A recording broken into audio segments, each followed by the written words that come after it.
para nós aí algum testemunho, ou alguma experiência que o senhor já teve. Eu imagino que as experiências, né, foram muitas, né? Mas conte aí algo aí que vai edificar as nossas vidas nessa noite, né?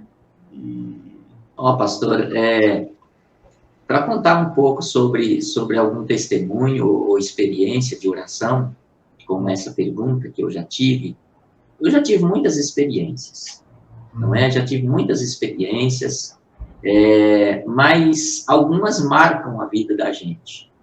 Eu já contei em alguns momentos, inclusive quando falo sobre oração, ou quando vou dar algum testemunho sobre alguma coisa, eu conto várias experiências de oração que eu já tive, não é?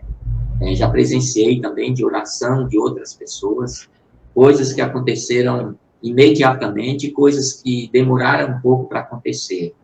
Mas algumas experiências que eu tenho e foram boas para mim, aí eu quero contar em primeiro lugar aqui, experiências de momentos de oração, não do resultado delas. Depois eu vou falar um pouco do resultado. Mas primeiro das experiências de momentos de oração. Eu creio que todos nós precisamos ter momentos de oração com Deus. Primeiro, orar sem cessar. A gente precisa ter uma vida de oração.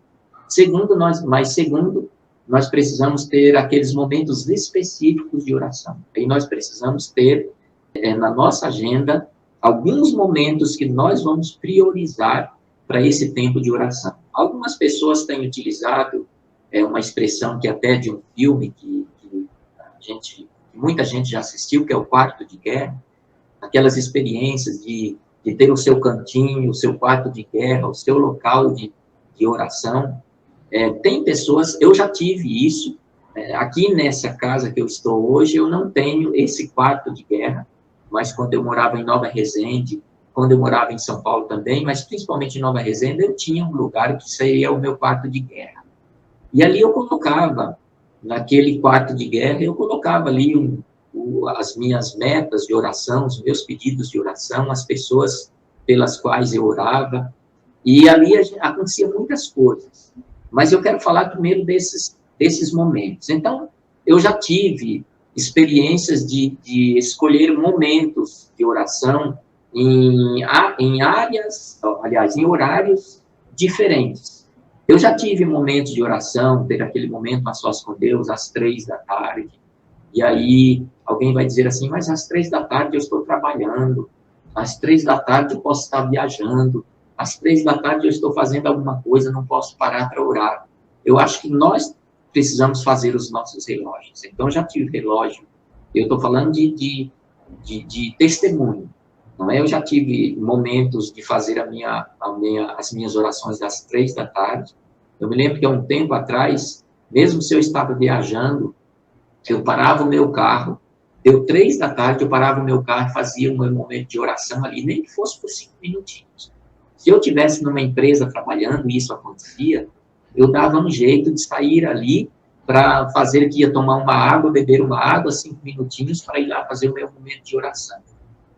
Isso são momentos, estou dando aqui exemplos de testemunhos de uma vida de oração. Depois eu vou para algumas coisas na prática de resultados. E depois tive momentos de oração, e esse eu carrego, foi o que eu mais fiz na minha vida inteira, que é às 3h. Por isso, até o pastor aí fez, acho que o ano passado, ano retrasado, quando teve a pandemia, para a gente fazer aquele relógio de oração, e eu colocava às 3h, porque era um horário que eu gosto da oração. Às 3h não tem ninguém para interromper. E aí tem fatos curiosos e alguns testemunhos, que uma vez eu morava com alguns colegas numa república, e no início, quando o relógio despertava às 3h, era para eu orar, e eles acordavam assim, o que é esse relógio despertando essa hora? Eu falava, não, eu que pus para despertar. E ali eu saía, fazia a minha oração, não ficava no lugar, mas eu saía, ia lá fora fazer oração. Então a gente procura os meios, alguns momentos para essas experiências, está falando de testemunho e experiência. Então tive muitas experiências. E dessas orações também tive muitos resultados. Resultados imediatos, resultados que vieram com o tempo e resultados que não vieram do jeito que eu pedia, mas eu entendia que Deus estava respondendo. E quando ele diz não, é porque ele está dando uma resposta também. E eu vou contar uma que foi uma mais recente. Ela nem sabe disso, ninguém sabe disso, é a minha primeira vez a falar disso aqui, porque eu tenho muitas experiências aí para contar, mas eu vou contar uma recente. A recente foi esse ano, já esse ano agora. Eu estava nos meus momentos de oração e fazendo isso, eu tenho alguns momentos de oração. Primeiro, pela manhã, assim que eu levanto, eu já faço um devocional, faço oração. E agora esses dias eu parei de levar a Sofia na escola. Mas quando eu levava a Sofia na escola, primeiro eu fazia o meu momento de oração antes de todas as coisas. Depois eu ia levar a Sofia na escola. Ao voltar da escola, eu fazia o meu segundo momento de oração. Porque no primeiro momento eu fazia o devocional. No segundo momento eu voltava, eu ia fazer o meu segundo momento de oração, e aí com orações específicas, mais oração familiar. Tem um momento para oração para todas as atividades do dia, pela igreja, pelos pedidos que são feitos, e outro momento só pela família. Não é oração egoísta, é uma oração pela família. Então, eu costumo fazer isso. Esse momento de oração é pela minha família, pela minha casa. E tem um outro momento que são orações diferentes, específicas para outras coisas. E tem um outro momento para orações gerais. E eu vou contar uma que foi o que aconteceu quando eu estava orando por família. E eu estava pedindo, inclusive eu tive uma conversa com a Sofia no final do ano, entre o intervalo das férias para o início das aulas, agora que voltou presencial, e eu batendo um papo com ela e falando, filha, eu gostaria que você... Porque a gente sabe a filha que tem, não é? A Sofia, para mim, é uma maravilha. Para nós aqui, uma menina que até então, graças a Deus, ela tem sido uma bênção na vida da gente aqui em casa. E eu creio também que na vida de outras pessoas. Penso eu, não é? O pai é muito enganado, não é? Mas eu penso assim. Mas aí eu tive uma conversa com a Sofia e falei para ela, no momento de oração com ela, no quarto dela. E isso eu faço todas as noites. Eu faço todas as noites, eu vou no quarto fazer oração com a Sofia, me ajoelho, abraço ela ali, e nós oramos todas as noites.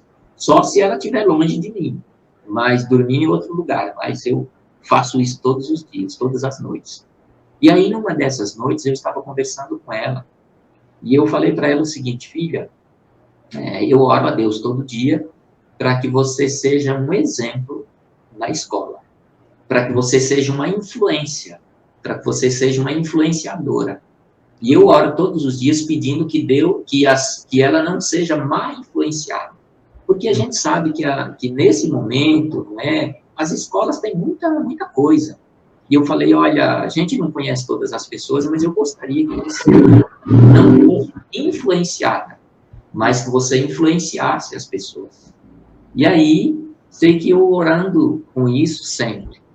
E aí, para minha surpresa, quando foi na semana, acho que tem umas 3 semanas, estava eu no quarto com a Vivian, e ela chegou com a Bíblia, ela leu um texto bíblico para nós, e explicou o texto bíblico do jeitão dela, né? E depois, quando foi um outro dia, aqui na sala, conversando com a gente também, ela falou o seguinte para nós. Ela falou o seguinte, conversando comigo e a Vivian. Olha, lá tem uma sala na escola, e nessa salinha na escola tem um Novo Testamento. E aí eu pego esse Novo Testamento, e aí eu tenho mais uma menina na sala também, que é cristã, e aí eu pego esse Novo Testamento e eu começo a ler um salmo. Aí eu leio, o Senhor é meu pastor, e aí para ela responder. E aí quando ninguém responde, fala, responde, gente. Aí eu falo, o Senhor é meu pastor, nada me faltará. E ela pega esse Novo Testamento, contando para nós que ela pega. Ela diz o seguinte, eu pego lá o Novo Testamento e está todo mundo na sala, e eu pego, vou lendo o texto bíblico, depois eu pego um outro, João 3,16, porque Deus amou o mundo de tal maneira, então ela diz que está fazendo isso, lendo, e nós não pedimos para ela fazer isso, mas eu oro todos os dias pedindo que a Sofia seja uma influência na escola, não ser influenciada, mas ter uma influência. Então, quando ela falou isso para mim, naquela hora que ela falando, me deu um negócio assim por dentro. Eu falei, não, eu vou chorar, mas não chorei. Eu falei que, graças a Deus, é Deus ouvindo. Eu estou contando um testemunho mais recente. A gente tem vários testemunhos, mas eu estou contando um mais recente, que aí, quando ela foi e contou isso para mim, eu falei, meu Deus, mas eu oro por isso todos os dias, para ela ser uma influência. E aí ela vem contar isso para nós, que ela está fazendo. A gente não sabia que ela estava fazendo, mas ela está fazendo. Não é? E aí depois, quando foi a semana, ela, acho que até ontem, anteontem, não me lembro bem, ela foi contar mais umas outras experiências de aconselhamento para algumas colegas da escola, tal, e eu falei, poxa vida, então, realmente, Deus ouve as nossas orações, não é? Deus ouve as nossas orações. E aí, para minha surpresa, quando foi nessa semana ainda, eu fui fazer oração com ela e depois ela... Aliás, não foi isso. Quando foi a semana passada, como foi aniversário da igreja, segunda igreja aqui de Poços de Caldas, a pastora Vivian pediu para crianças, para adolescentes, para jovens, para a liderança da igreja, para as pessoas fazerem uma oração. Não é? Cada dia postava uma oração de alguém, fazer um vídeo sobre oração. E aí teve a oração da Sofia, eu fui ouvir de novo. E na oração dela, ela pedindo, Deus, que eu seja uma influência na escola, que nós sejamos influência onde nós formos. Quando ela falou essas palavras, influência, eu falei, poxa, mas eu, nas minhas orações, é sempre pedindo que ela seja uma influenciadora. E agora, nas orações dela, ela pedindo que ela e os demais adolescentes e jovens sejam influenciadores. Então, eu creio que essas orações, nós não merecemos, mas Deus vai ouvindo aquilo que a gente tem pedido a Ele. Então, eu creio muito, e eu teria aqui muitas experiências para contar, mas estou contando uma mais recente, e aí, gente, vocês que estão me ouvindo, não é para dizer que minha filha é isso e aquilo, que ela é a melhor, não, isso acontece com qualquer um. Eu estou contando uma coisa que aconteceu na minha casa, porque aqui eu estou, aqui eu vejo as coisas acontecerem. Se acontecem coisas boas, eu vejo porque é a minha casa. Se acontecem coisas que não são boas, eu vejo que é na minha casa. Então, estão na minha presença. Então, eu tenho que contar daquilo que acontece comigo e na minha família que eu estou vendo. Mas, com certeza, muita gente tem experiências aí para contar. Mas essa foi a experiência mais recente que eu tive, pastor. Eu espero que muita gente tenha experiências assim para contar. Tá? Amém. E é interessante, pastor, o senhor falando aí eu fiquei pensando aqui, ó. Enquanto mais a gente ora, mais vontade temos de orar. Não é verdade? Sim. Sim. A tal ponto, assim, que a gente vai até suprimindo algumas coisas, né, desnecessárias de lado, a fim de investir tempo. Sim. Na minha opinião, acho que um dos grandes desafios que nós temos hoje em dia, que nós temos que vencer, é essa questão da falta de tempo. Inclusive, eu até tinha feito aqui uma mini pesquisa, né? E aí eu fiz uma pesquisa com essa pergunta: o que é que tem afetado a sua vida de oração? E as pessoas que responderam foi o seguinte: a falta de tempo. Olha só. Quando o texto diz orar sem cessar, né, pastor? Mas realmente, se nós, né, queremos aí ter experiências com o Senhor, nós temos que realmente orar, buscar a presença de Deus e crer que Ele vai fazer coisas grandiosas em nossas vidas, né? Amém. Amém. Amém. A minha esposa, ela está acompanhando a gente aqui e ela colocou aqui vamos ver se o comentário, né? Do nosso filho Daniel, e ela falou aí, ó, também, né?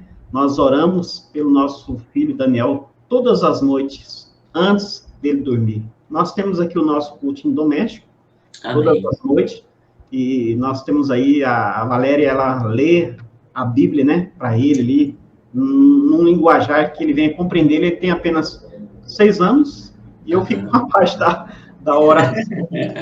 Mas, e assim, nós temos também um hábito, né, de orar sempre, antes do alimento. No café da manhã, no almoço, ou quando a gente sai para jantar, a gente tem esse hábito aí, e é uma benção, né? Inclusive, Sim. teve um dia que nós fomos lá em Pouso Alegre, nós estávamos lá no shopping, e aí a Valéria foi servir, né? Ela já tinha trazido o alimento para mim e para o Daniel, e aí nós estávamos esperando ela servir lá. E aí, na hora que nós sentamos assim, no meio de tantas pessoas ali, ele falou assim: Papai, nós não vai orar? Nós vamos orar? Eu falei assim: Vamos sim, filho, vamos só esperar a mamãe chegar. E aí, uma outra mocinha, ela sentou numa mesa bem próxima a nós, e ela fez a oração dela. Era uma menina que a gente nem conhecia. E eu falei assim: Olha, Daniel, olha que linda aquela menina ali, ó. Ela está orando, agradecendo a Deus pelo alimento. E realmente faz muita diferença. Então, a atitude dela me chamou muito a atenção. E a gente não pode ter vergonha de orar, né? Não. Se você que está nos assistindo aí, você tem vergonha de orar publicamente, perca a vergonha. É uma bênção você estar falando com o Senhor da sua vida. Pastor, só para contar uma ilustração, diz que uma vez um garotinho, ele orava sempre com os seus pais, oravam, né, nas refeições, e depois os pais disseram para ele: olha, meu filho, o ser humano, nós cristãos, temos que orar, porque quem não ora são os animais, o cachorro não ora, porque eles não sabem orar. E depois, um dia, ele chegou no lugar e tinha umas pessoas, as pessoas foram à mesa para comer, e aí as pessoas começaram a comer sem orar. Aliás, uma pessoa foi convidada na casa deles, e a pessoa começou a comer sem fazer oração. Aí ele olhou assim para o pai e falou: papai, ele é igual o cachorro, ele não ora. Então, eu acho que a gente não precisa ter medo. Pastor, me dá só um parênteses para eu falar disso aqui. Eu tenho mais um exemplo de oração aqui em casa que a pastora vive. E a gente faz o seguinte: não é só dela não, isso é da família inteira. Inclusive, se vai passando na rua, dependendo de olhar para a pessoa, já pede para orar pela pessoa. Vai no caixa do supermercado, dependendo da pessoa que está ali, eu posso orar por você? Uma vez nós fomos numa lanchonete aqui na cidade, estávamos eu, ela, o meu cunhado, minha cunhada, alguns da família. E depois que nós terminamos de fazer o lanche, aí o meu cunhado falou para a garçonete, falou assim: nós podemos orar por vocês aqui? Então é assim, essa vida de oração, acho que é muito importante, a gente não tem que ter vergonha, a gente tem que orar, porque quando nós estamos orando, nós estamos conversando com Deus. E não é para fazer isso só no quarto, como nós citamos no início, não, como texto bíblico, em qualquer lugar, orar sem cessar. E quando nós fazemos isso em público, e as pessoas vão nos ver fazendo isso, as pessoas vão criar uma certa interrogação e vão dizer: por que esse povo ora? Por que esse povo tem coragem de orar em público? Acho que isso acaba sendo um testemunho para a glória de Deus. Eu acho que é importante fazer isso também. Amém. É isso aí.